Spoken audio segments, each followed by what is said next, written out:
Constitucionalmente hablando, el videopodcast del Centro de Estudios y Difusión del Derecho Constitucional, un espacio de reflexión e intercambio de ideas sobre la jurisprudencia, los derechos humanos y la consolidación de la cultura constitucional en el Ecuador.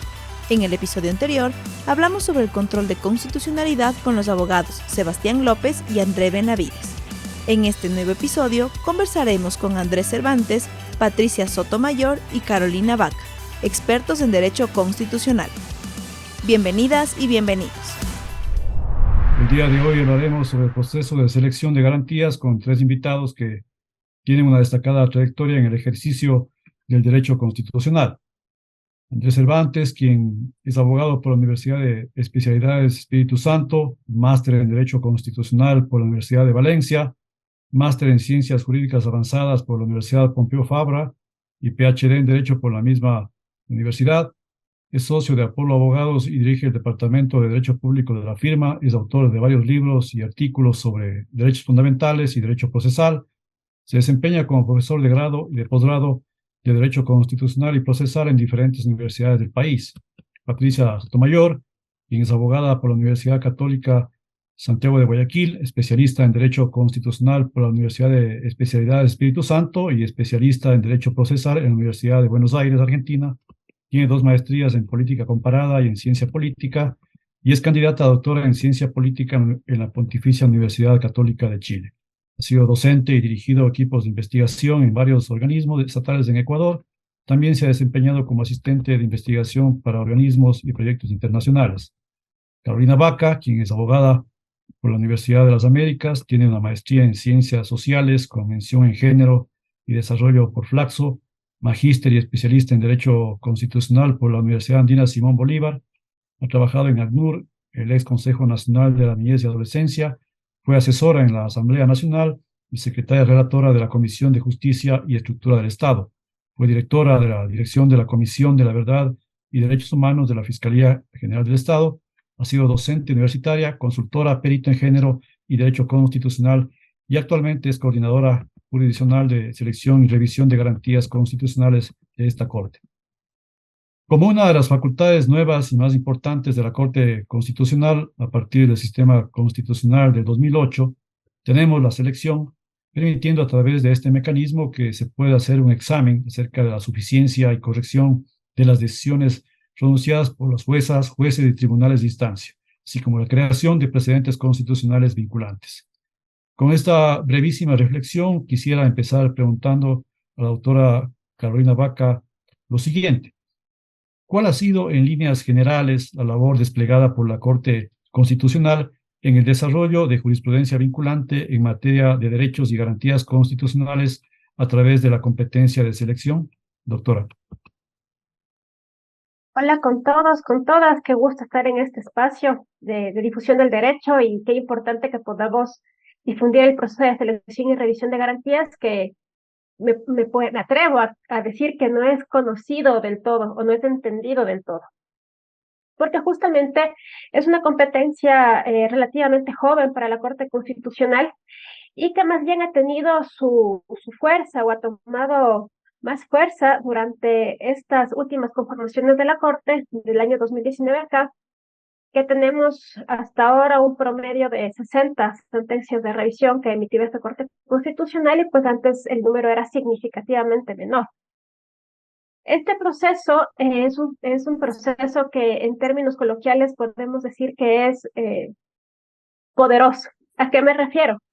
Puede ser poderoso y justamente por eso controversial, porque la Corte Constitucional de manera discrecional tiene la facultad de escoger sentencias que la condición es que sean ejecutoriadas y tiene la facultad de revisarlas. Y en esa revisión tiene la posibilidad de revisar los hechos de fondo, es decir, convertirse en un juez que resuelve una acción de protección, por ejemplo, y resolver el caso.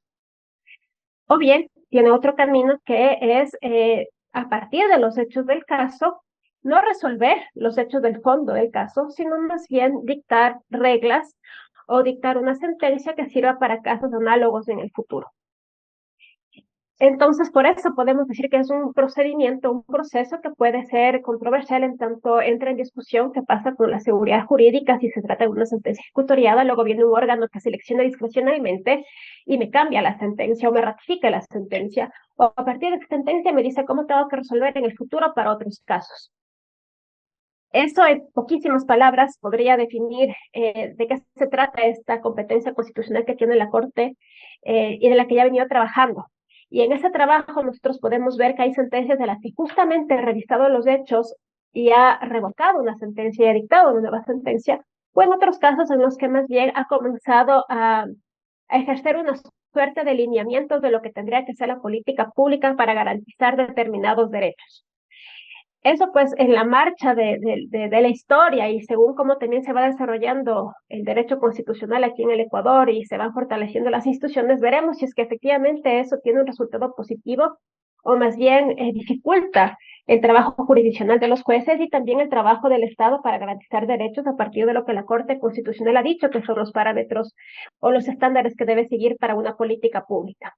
El proceso es, en suma, interesante y sobre todo es una herramienta que tiene la Corte para poder decidir su política jurisdiccional. Decidir qué quiere seleccionar y sobre qué se quiere pronunciar sobre un motivo que esté encaminado justamente a la protección y garantía de derechos.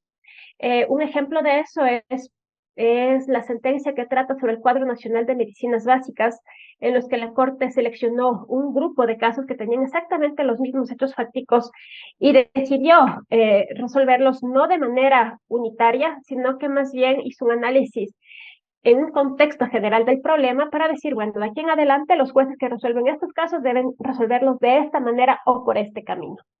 Eso es lo que puedo decirlo en breve para poder dar pasos a mis colegas de este panel tan interesante.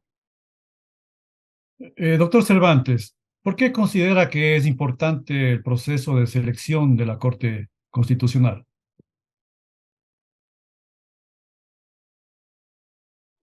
En primer lugar, me gustaría agradecer la invitación del SEDEC y, por supuesto, la oportunidad de compartir con tan dilectas colegas. Eh, yo considero que es importante porque la Corte Constitucional tiene una función pedagógica con todos los operadores jurídicos, incluyendo no solo a los jueces, sino también a los abogados litigantes y a un foro más amplio que se compone también por los estudiantes de derecho y, por qué no decirlo, también por los ciudadanos que normalmente son legos en el derecho, pero que por medio de la difusión que la propia Corte hace de sus sentencias, puede tener pues un acceso a información jurídica de altísima calidad, ¿no? Y entonces logramos empoderar a la ciudadanía para que conozca sobre estos casos que son tan importantes, ¿no? Como el acceso a la salud, como el registro de los menores que son hijos de migrantes, la correcta tutela sobre el derecho a alimentos, es decir, cosas que realmente transforman la vida del ciudadano de a pie. Entonces, considero que es importante porque ayuda a crear derecho objetivo, ¿no? Especialmente si tenemos en cuenta la arquitectura constitucional del Ecuador, en la que tenemos jueces que son multicompetentes y que tienen que resolver a diario casos civiles, penales, de tránsito, de inquilinato, etcétera, ¿no? Entonces, yo siempre me pongo en los zapatos de los jueces multicompetentes, en los buenos jueces multicompetentes, y soy empático con los operadores judiciales y digo, si para un constitucionalista es a veces complicado seguir todas las sentencias que la Corte Constitucional dicta, es mucho más difícil para los jueces. Entonces, que tienen tanta carga procesal. Considero que una función vital de las sentencias de selección es justamente eh, allanar el camino para crear esta jurisprudencia que sea clara, precisa y concreta. Pero también concuerdo en que es una potestad bastante discutible y que quizás tenemos que preguntarnos si calza bien en nuestro sistema de control de constitucionalidad.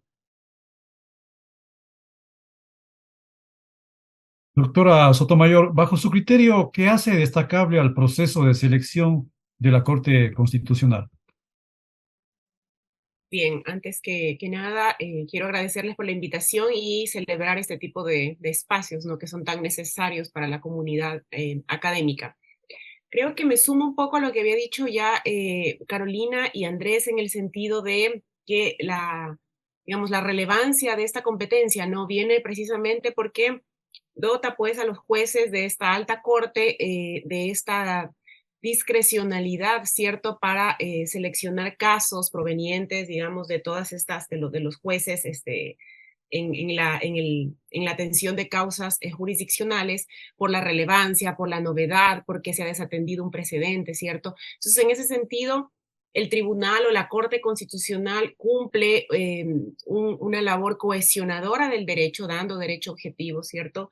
También respetando que el marco constitucional se respete y creo que sí, bien importante resaltar que, digamos, la Corte tiene estas competencias que no le son directas, ¿cierto? Sino que son derivadas y en ese sentido es importante que pueda conocer de las sentencias que dictan otros jueces de primera instancia, por ejemplo, que en la amplitud, digamos, de lo que tienen que conocer, es necesario que exista este tipo de revisión. Ciertamente, entiendo que puede ser controversial, pero a mí parece una competencia súper necesaria y que lamentablemente en las conformaciones en 11 años, del 2008 al 2019, se hizo uso 9 veces de esta competencia y en el resto, digamos, en las últimas conformaciones del 2019 hasta acá, hay 59 o 56 sentencias más, me parece, o 60 sentencias. Entonces hay como una, digamos, es importante resaltar esta coyuntura crítica que hubo en la conformación de la Corte, que hizo o que usó una competencia que había sido casi olvidada y que la relevancia precisamente va de eso, ¿no? De seleccionar casos súper importantes para dictar precedentes jurisprudenciales obligatorios en temas acuciantes que pueden generar un cambio social en la sociedad. Yo le había dicho a Carolina el tema del cuadro de medicamentos, pero también el derecho a migrar, el derecho de las mujeres embarazadas y lactantes. Creo que por ahí va el tema, ¿no?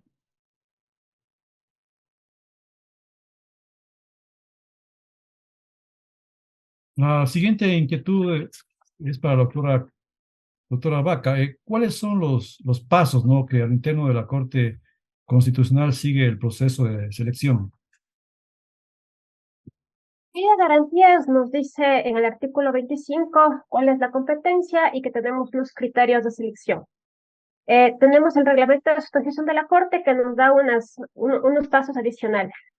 Da una competencia a la Secretaría Técnica Jurisdiccional de la Corte, que es un órgano de apoyo y un órgano asesor del Pleno de la Corte y de las salas que la conforman, para poder gestionar eso. ¿Qué sucede en la vida real o en el día a día? Nosotros recibimos en promedio al día entre 40 casos, es decir, 40 sentencias o resoluciones que han sido ejecutoriadas y que las jueces o jueces que resolvieron, pues, de acuerdo al 25 de la ley, nos envían. Calculamos cuánto significa eso, pues, todos los días y la cantidad de casos que nosotros tenemos que leer de manera íntegra. Se leen íntegramente las sentencias.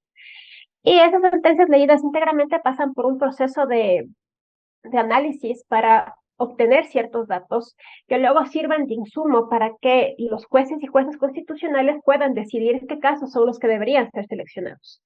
La Secretaría Técnica al interno lo que hace es trabajar en este insumo para que de esta manera no llegue a manos del despacho las 100 sentencias que le toca revisar, sino que llegue un insumo de las 100 sentencias y que le permita ver qué casos podrían ser graves, novedosos, incumplan un precedente o tengan relevancia o trascendencia nacional.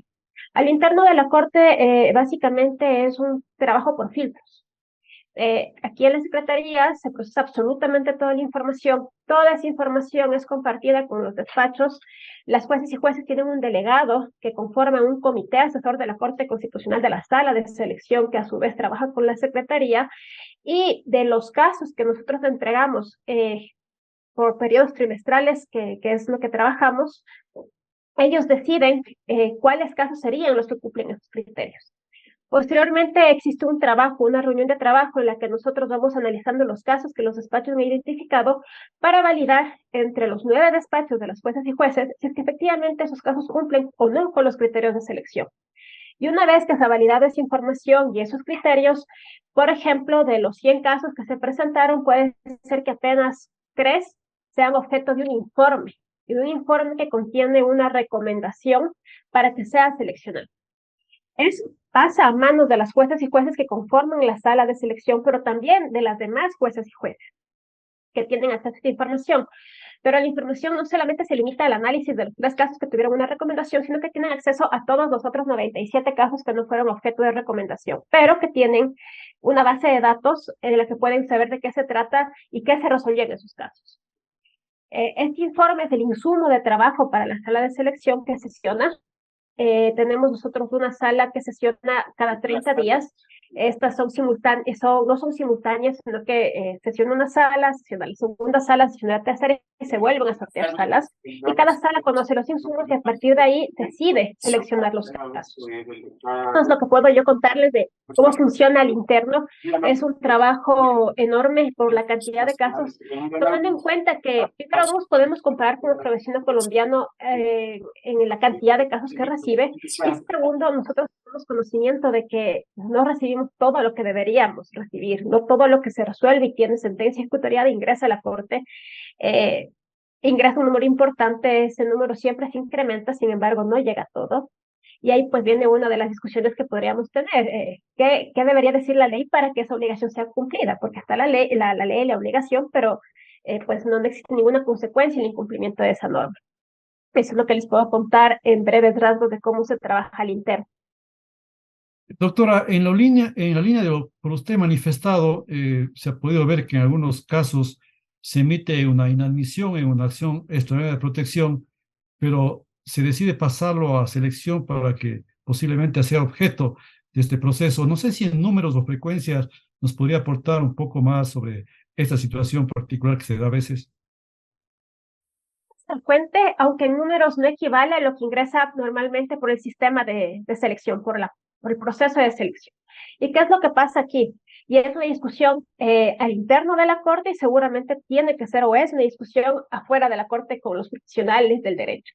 ¿Qué es lo que sucede? Una acción de protección tiene sentencia ejecutoriada y sobre esa sentencia se presenta una acción extraordinaria de protección y esa acción tiene un número asignado, generalmente, mejor dicho, siempre con el número EP. Y entra por el proceso de selección y es asignado con un número que tiene JP.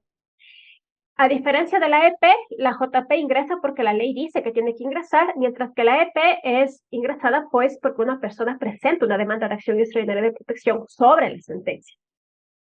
Cuando llega a sala de admisión, los jueces admiten a trámite o hay casos en los que dicen no califica para la admisión de la EP, no cumple con los requisitos para ser admitida. Sin embargo, el caso es relevante o el caso es novedoso y por ese motivo los 3 jueces de la sala deciden mandar el caso a selección, lo cual es perfectamente viable porque el 25 de la ley le da la posibilidad de recomendar la selección de casos a los jueces o jueces constitucionales o a la Defensoría del Pueblo. Ahí viene la discusión.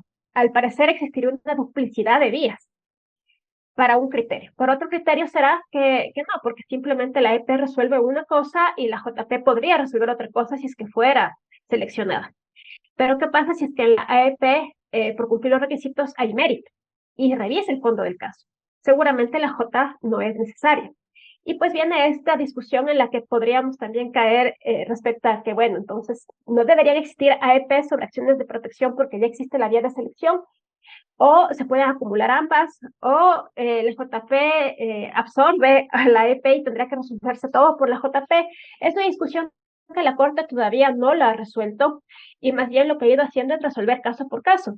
Tenemos la sentencia del caso 223122 JP /23, que es este caso del Banco Central. Justamente este caso que trata sobre el tema del prevaricato, que en su momento fue muy difundido también por espacios académicos y de opinión pública, entró por una acción extraordinaria de protección al proceso de selección. y fue objeto de una sentencia de revisión que pues ya conocemos qué consecuencias tuvo y qué líneas manejó la Corte, pero justamente fue una sentencia que ingresó por el proceso de admisión y luego pasó a selección. Y nos pasa frecuentemente también que admisión nos manda una sentencia que nunca ingresó por el proceso de selección, y aquí en la Corte tenemos que asignar un número porque la sala nos manda, no porque el juez de instancia cumplió su obligación de envío. Gracias. En esa misma línea quisiera preguntarles a los participantes si de pronto quisieran aportar algo más sobre esto. A mí me gustaría quizás comenzar poner ciertos puntos críticos en la mira, ¿no?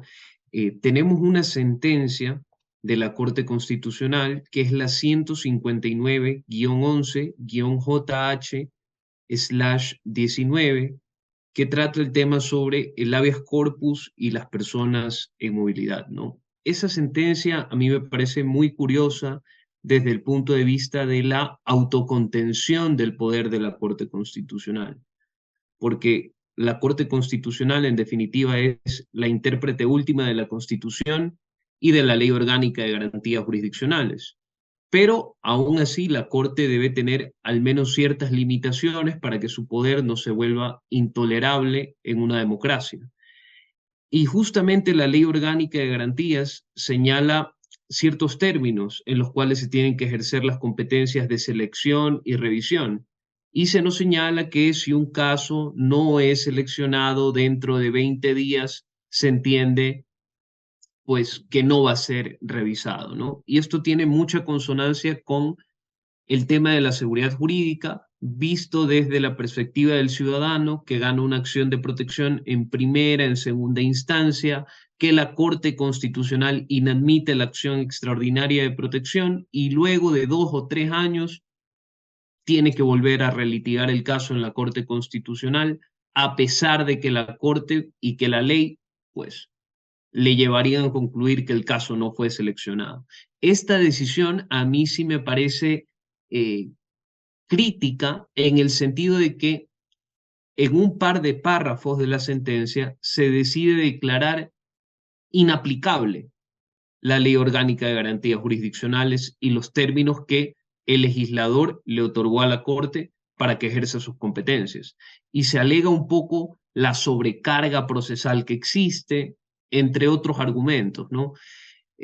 Pero me parece que es cuestionable porque para eso existe una acción pública de inconstitucionalidad que tiene que ser ejercida de oficio o, en el peor de los casos, la propia Corte ha desarrollado un proceso de autocuestión de constitucionalidad en el que el Pleno tiene que hacer un examen específicamente sobre la constitucionalidad de la ley y solicitar informes a la Asamblea Nacional y al presidente de la República y a la Procuraduría General del Estado, cosa que no se hizo en esta sentencia.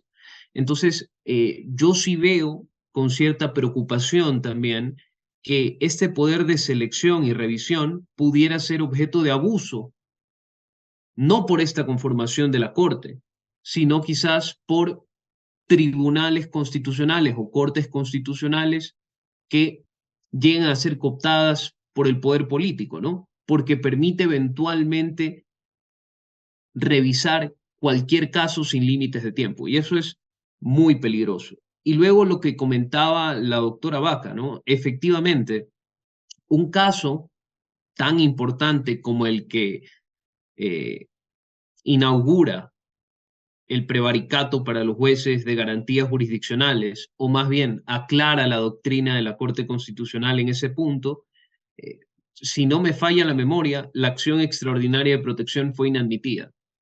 Y el caso pasó a selección, ¿no? Y eso suele pasar en varias ocasiones, ¿no?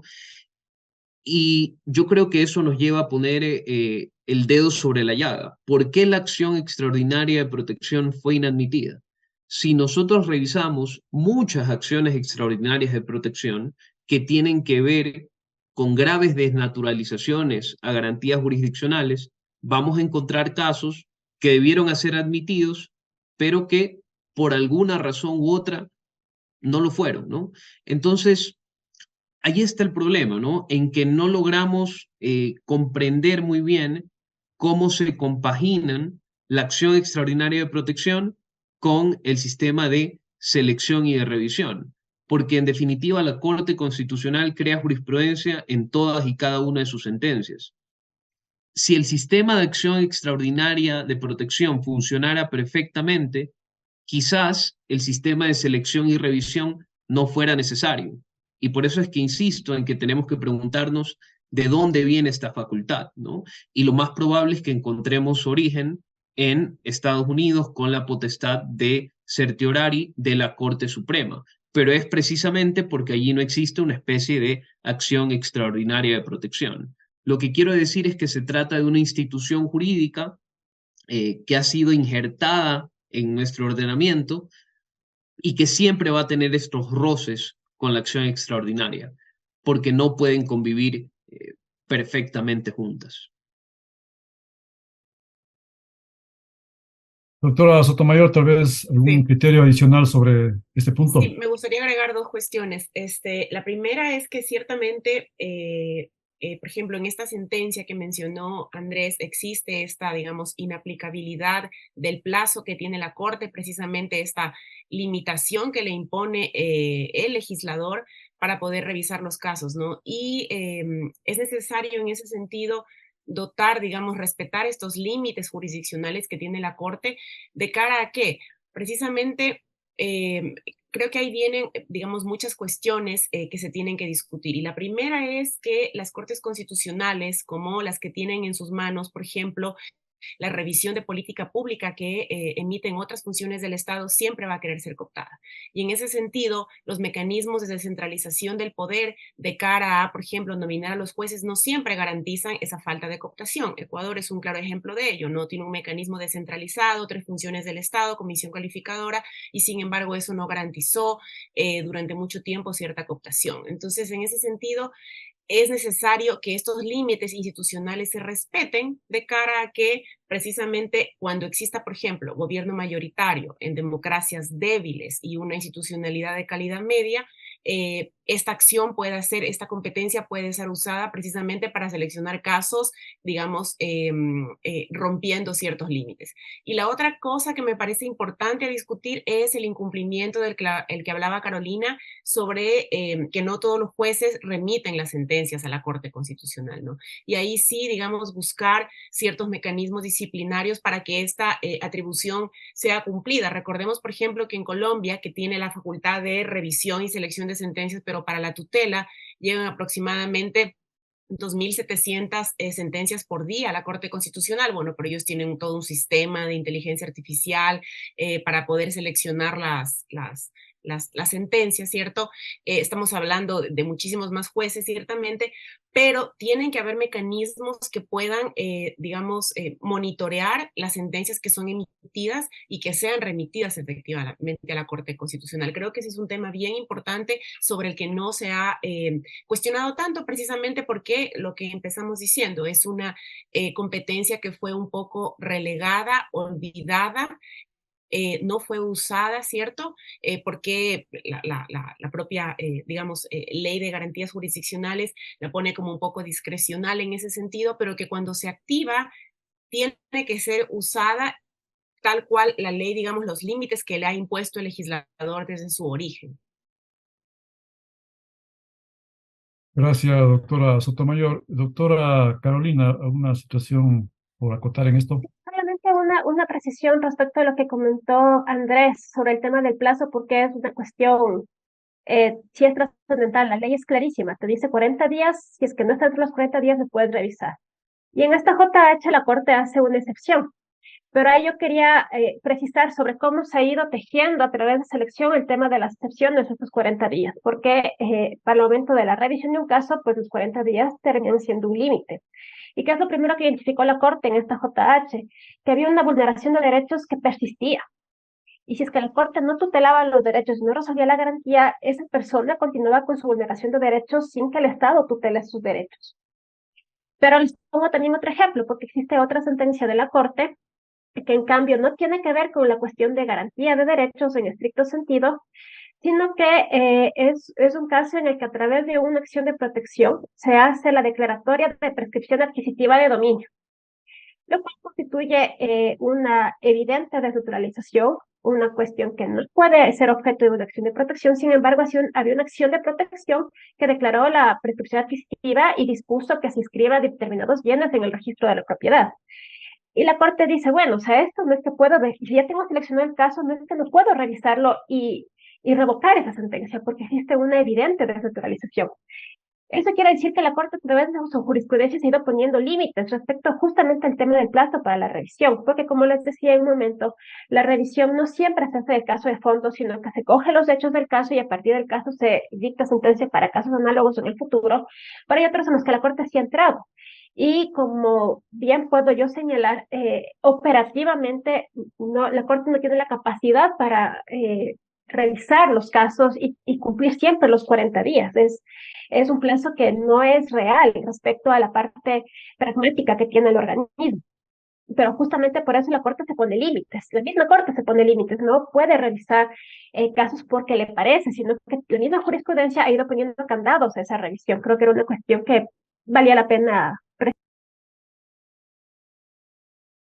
Doctora Carolina, usted precisamente ha hecho mención a los hechos y sobre eso quisiera preguntarle cuál es la importancia, la relevancia que tienen los hechos ya al momento de seleccionar un caso o varios casos, ¿no?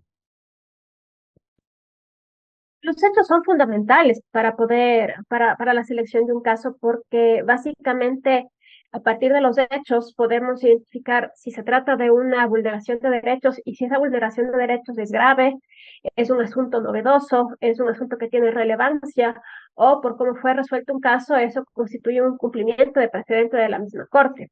Pero también los hechos nos permiten a nosotros hacer análisis mucho más amplios para poder identificar, por ejemplo, si es que tenemos hechos que se repiten en distintos casos y en distintas provincias, lo que a la Corte le permite identificar que hay un problema que podría ser de carácter estructural, que no solamente fue una persona que presentó una acción de protección por determinados motivos, sino que presentó la misma acción de protección diferentes personas en diferentes partes de la ciudad, y nos permite identificar pues que esto es un problema y que algo está pasando, y por eso la Corte debería seleccionar. Y sobre todo, si es que de todas las sentencias que encontramos con hechos similares, podemos identificar que se está resolviendo de manera distinta. En Pichincha las aceptan, en Guayas las niegan, en Loja las aceptan, en Azuay las niegan, porque hemos tenido ese tipo de casos en los que existe una diversidad de criterios sobre los mismos hechos que son alegados en distintas partes y que más bien responden a un problema de carácter estructural, sea en cómo se está manejando un determinado tema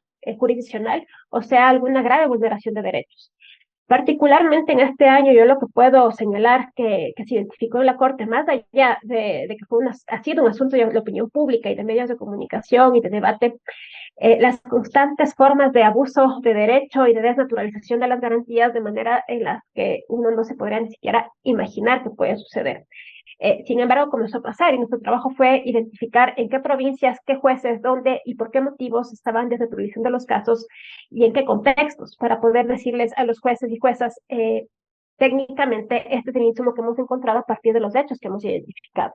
De ese modo, pues los hechos terminan siendo fundamentales para poder formular una recomendación sobre el cumplimiento de criterios de selección, y si ese cumplimiento constituye una grave violación, constituye un abuso de derecho, constituye una desnaturalización de la garantía, porque justamente la Corte es quien puede emitir los correctivos para ese tipo de escenarios. Doctor Cervantes, una pregunta de orden procesal, ¿no? ¿Considera usted que es necesario que las partes en el proceso de origen sean escuchadas por la Corte previo a decidir sobre la selección de su caso?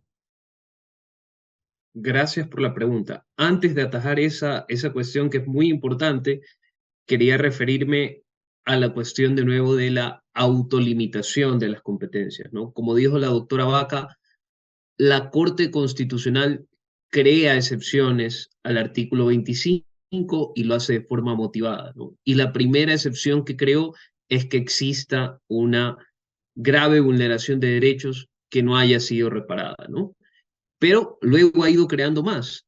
Y ahora tenemos el caso de las graves desnaturalizaciones como otro motivo para no aplicar los límites temporales del artículo 25. Y luego vendrá otro caso que no esté contemplado en estas dos excepciones que hemos mencionado hasta ahora, y la Corte creará otra nueva excepción. Y así podemos seguir hasta el infinito. Entonces, yo entiendo que existe lógicamente un ideal de justicia, un ideal de que no se desnaturalicen las garantías jurisdiccionales, pero la Corte Constitucional al final del día es un poder público y como todo poder público tiene que tener límites, porque competencias tan amplias algún día en manos equivocadas también podrían ser mal utilizadas, ¿no? En ese sentido, tenemos que recordar que la Corte Constitucional también tiene unas competencias que no ha ejercido nunca, como por ejemplo proponer una reforma a la Ley Orgánica de Garantías Jurisdiccionales. Si el problema es que la competencia es procesalmente imposible de cumplir por los términos, entonces la Corte debería sugerir una reforma a la ley que permita hacer operativo en realidad el proceso de selección y de revisión.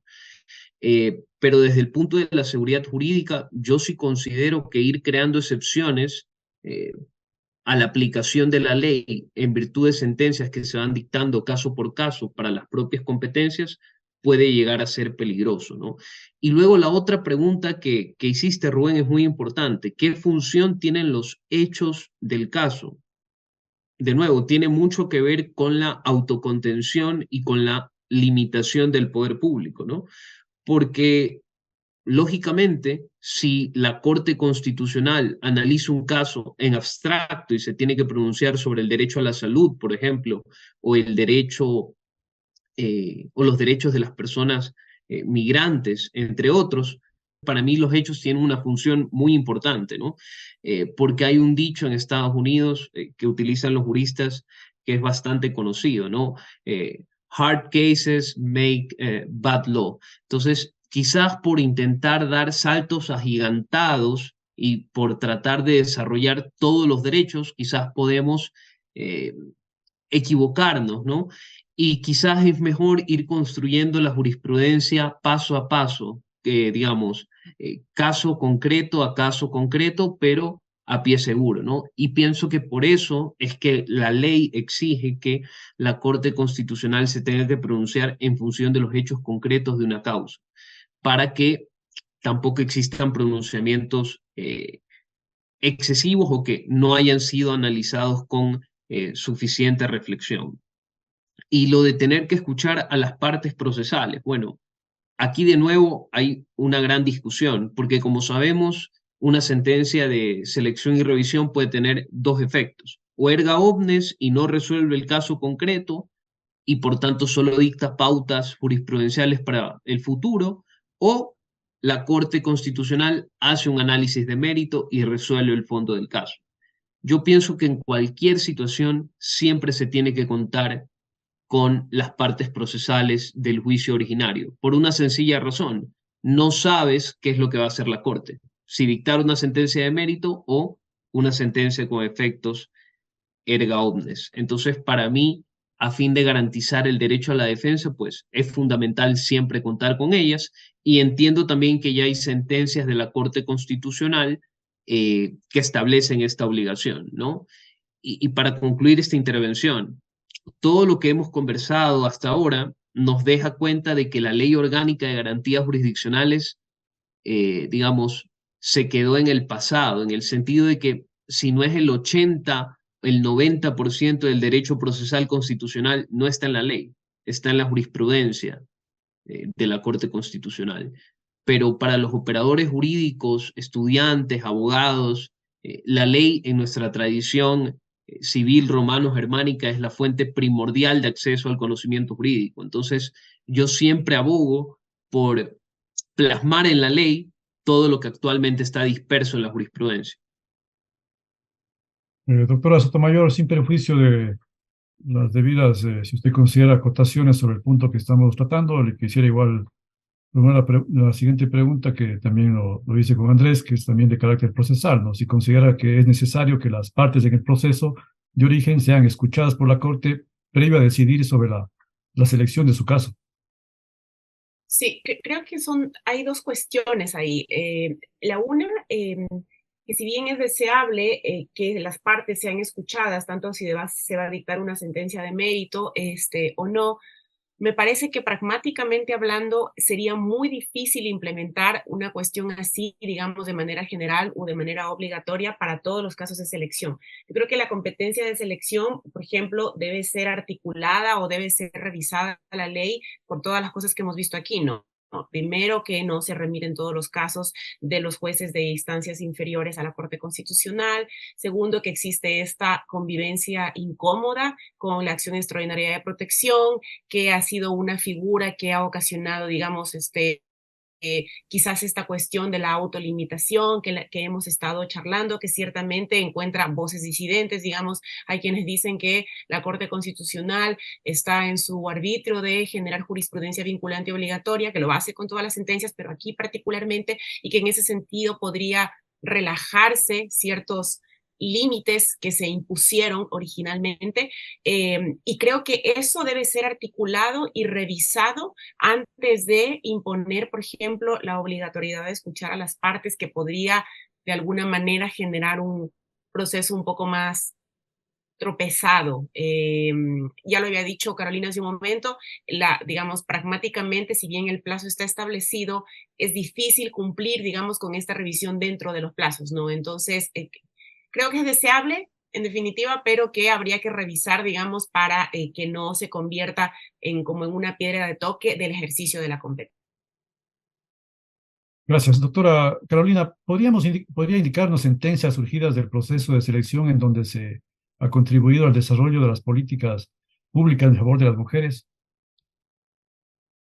Ahí tenemos un caso que es relevante, que es el 319 JP, que es la garantía de derechos de mujeres que están embarazadas, en periodo de lactancia o con permiso de maternidad. ¿Qué es lo que pasó en ese caso? Comenzaron a llegar acciones de protección, no de mujeres que fueron desvinculadas teniendo un contrato de servicios ocasionales, sino que habían otros escenarios que en específico eran personas que tenían un nombramiento de libre remoción o que tenían nombramientos provisionales, que eran desvinculadas durante su periodo de protección especial. Sin embargo, la Corte no se había pronunciado sobre aquello y tampoco estaba previsto en la ley de la LUCEP qué pasaba pues con esas personas que no tenían contrato de servicios ocasionales, pero que eran desvinculadas.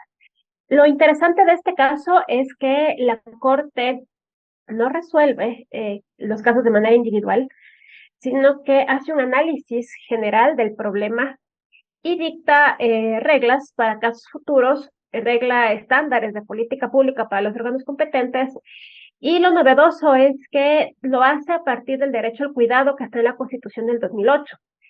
Y este derecho al cuidado trata del derecho a la mujer embarazada a cuidar al recién nacido, a cuidarse a sí misma y también a recibir cuidado. Y este recibir cuidado lo enmarca no solamente en el espacio familiar, sino también en el espacio de trabajo. Eso es de los casos, creo que más importantes, pero también tenemos el caso de violencia obstétrica, que también fue conocido a través del proceso de selección, que es el 904-12 JP, y pues que también tendríamos que discutir lo mismo, ¿no? Porque la Corte en este caso, en cambio, sí resuelve el caso de fondo. Y lo que hace la Corte es definir la violencia obstétrica a partir de la vulneración del derecho a la salud. Y es la primera vez que la Corte habla de la violencia obstétrica y la define a partir del ejercicio o vulneración del derecho a la salud, y también fija ciertos estándares para que los organismos competentes tomen mecanismos que prevengan futuros casos de violencia obstétrica en mujeres que hacen uso del servicio público, o en este caso específico que era un servicio del IES que fue negado porque aparentemente la usuaria estaba en mora patronal y pues no fue atendida en plena labor de parto. En resumen, creo que estos son los dos casos más relevantes, o que tienen más claro lo que tiene que ver con derechos de protección de las mujeres vinculados a derechos sexuales y reproductivos. No obstante, hay otras sentencias de la Corte en las que ha tratado otros derechos, como por ejemplo el tema de derechos de visitas, en las cuales la Corte hace un contexto también de las situaciones de violencia intrafamiliar y cómo deberían darse esas visitas, y lo que tiene que ver con el apremio. También tenemos el tema de la garantía de derechos de adolescentes que eran menores de edad no acompañadas y también eran madres que no pudieron inscribir a sus hijos justamente porque no tenían el acompañamiento de su representante legal o de un adulto. La Corte pues ha ido formulando, mejor dicho, garantizando o fortaleciendo la garantía de ciertos derechos que están vinculados a los derechos de las mujeres. El trabajo todavía es largo y en el proceso de selección más bien no es que ha sido abundante esta cuestión, pero me atrevo a decir justamente porque los casos no es que abunden respecto a lo que ingresa para el proceso de selección, más bien son muy pocos casos los que tienen en materia de derechos de las mujeres, enfoque de género, es muy limitado el universo de dónde escoger los casos, sin embargo la Corte ha hecho un trabajo en lo que ha tenido dentro del proceso. Doctor Cervantes, se ha podido detectar que no todos los jueces de instancia que conocen de garantías jurisdiccionales remiten sus sentencias o resoluciones para su eventual selección. Le quiero preguntar, bajo su criterio, cuáles serían las posibles soluciones de carácter, sean normativo, jurisprudencial, administrativo, o disciplinario o de otra naturaleza, para que las juezas y jueces de instancia o cumplan de manera diligente con lo establecido en el artículo 25.1 de la Ley Orgánica de Garantías Jurisdiccionales y Control Constitucional. Bueno, desde el punto de vista disciplinario, podríamos encuadrar esta falta de remisión como una manifiesta negligencia de una obligación expresa que impone la ley, y la Corte debería poner asimismo un precedente aleccionador en el sentido de que los jueces que no remiten las sentencias en firme, pues van a ser oficiados al Consejo de la Judicatura para que se determinen responsabilidades. Eso por un lado, pero pienso que también es importante modernizar nuestro sistema de administración de justicia, porque muchas cosas se pueden hacer de forma automática, ¿no? Tenemos que lograr enlazar el sistema SATGE al sistema de la Corte Constitucional. En el momento en el que se sienta la razón de ejecutoria de la sentencia de apelación o de la sentencia de primera instancia, si no es recurrida, automáticamente tiene que ser reflejado en el sistema de la Corte Constitucional, ¿no? Es una labor más técnica que obviamente implica recursos, pero que sería una solución ideal porque, digamos, eliminas el problema virtualmente. Doctora Sotomayor, la pregunta sería la misma, ¿no? ¿Cuáles serían las posibles soluciones de carácter normativo, jurisprudencial, administrativo, disciplinario o otra naturaleza cuando los jueces no cumplen nuestra obligación de enviar las sentencias o decisiones que tomen en materia de garantías jurisdiccionales?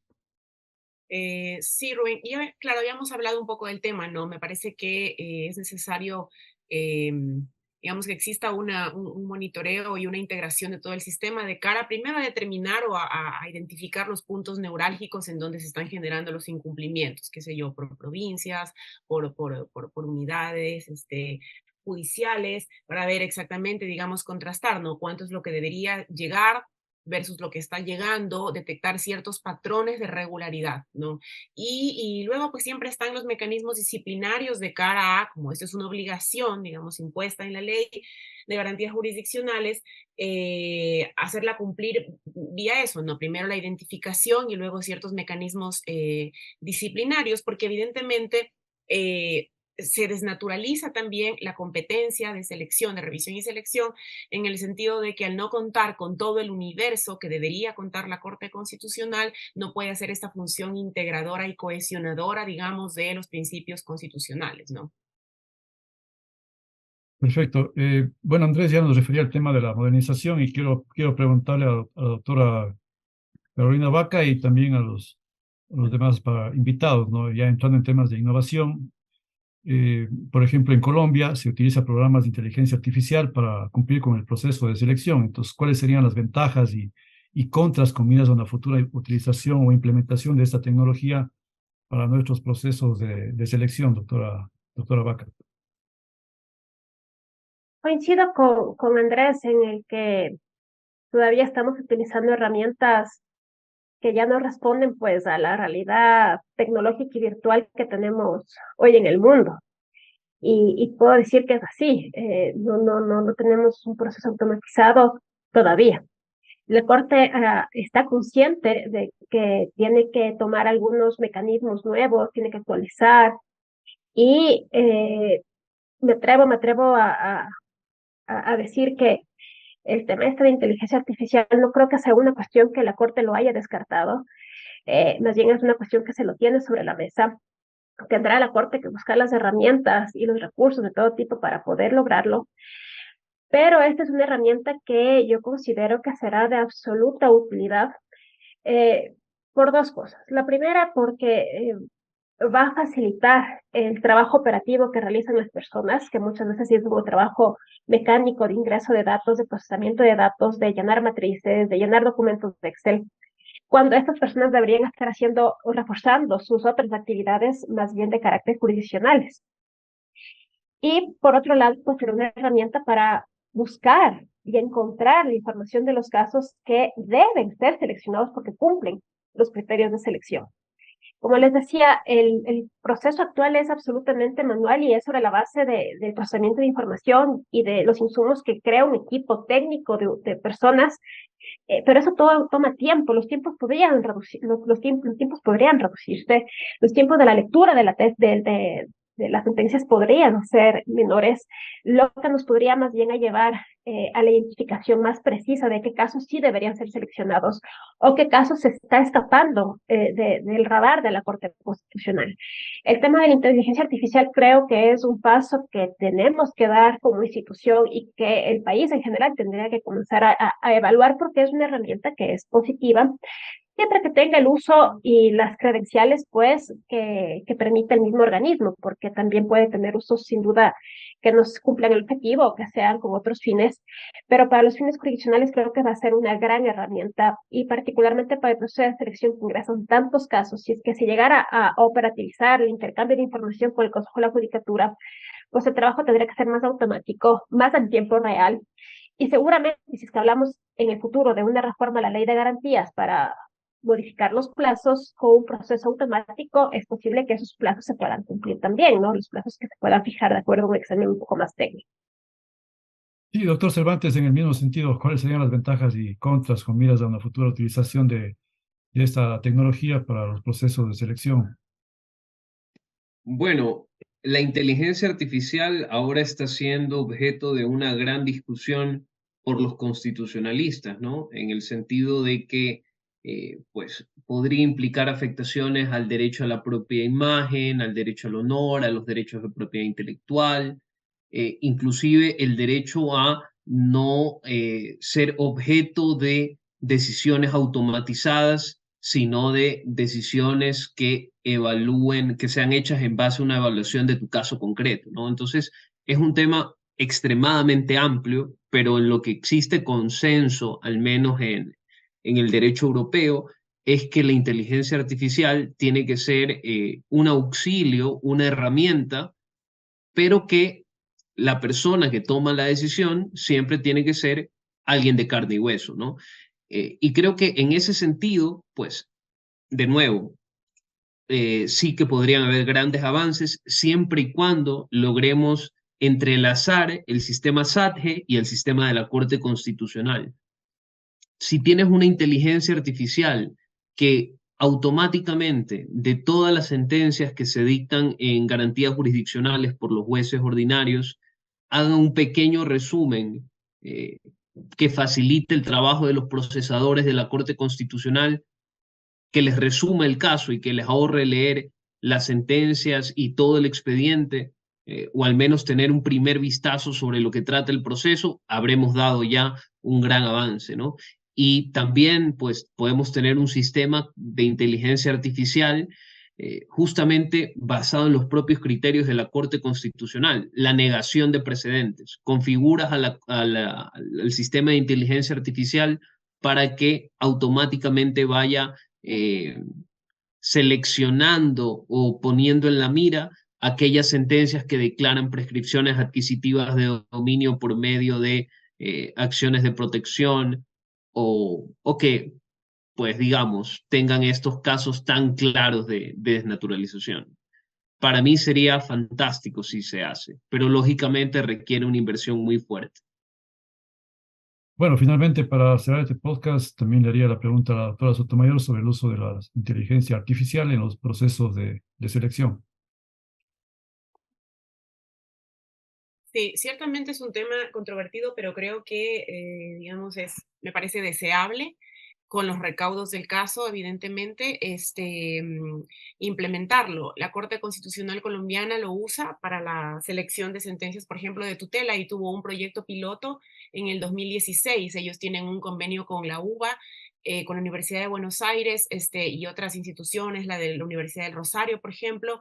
Y recuerdo que cuando implementaron ese proyecto de un 2.100 o 2.200 sentencias, en 2 minutos se extrajeron 32 sentencias seleccionadas para poder ser revisadas por la Corte por tutela, ¿no? Ahora bien, la cuestión ahí es que esto no opera, digamos, en el vacío, ¿no? Como todo. Entonces, para que, por ejemplo, un sistema de Machine Learning funcione bien y se pueda aplicar la inteligencia artificial a la competencia de selección, debe ser alimentado a su vez por los precedentes jurisprudenciales que ya ha dictado la Corte, de cara a que este sistema pueda entender cuáles son, por ejemplo, los criterios que se utilizan y qué es lo deseable de seleccionar. En Colombia, una de los fuertes, digamos, o una de las cuestiones para las que es más utilizada la sentencia y que hay un montón de literatura que se ha expedido en ese sentido, es el derecho a la salud, ¿no? Entonces, los criterios que mayormente se utilizan para la selección en los casos de tutela son,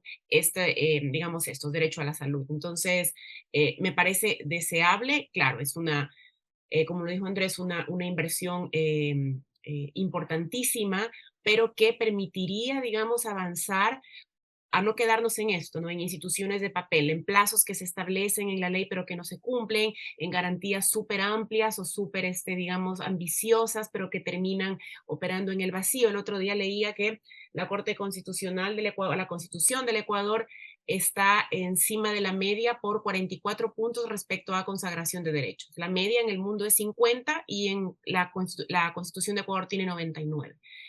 Y digamos, es deseable esto en la medida en que esto se materialice, ¿no? Y lo propio pasa con las competencias, que se materialice su verdadero accionar. Entonces, sí, yo creo que es, digamos, sería un paso súper importante, siempre y cuando se lo haga con los recaudos del caso en todos los sentidos. Gracias a nuestros invitados y como cierre quiero recalcar las valiosas reflexiones del día de hoy sobre el proceso de selección que evidentemente redundarán en beneficio del estudio y profundización sobre el derecho constitucional ecuatoriano. Muchas gracias.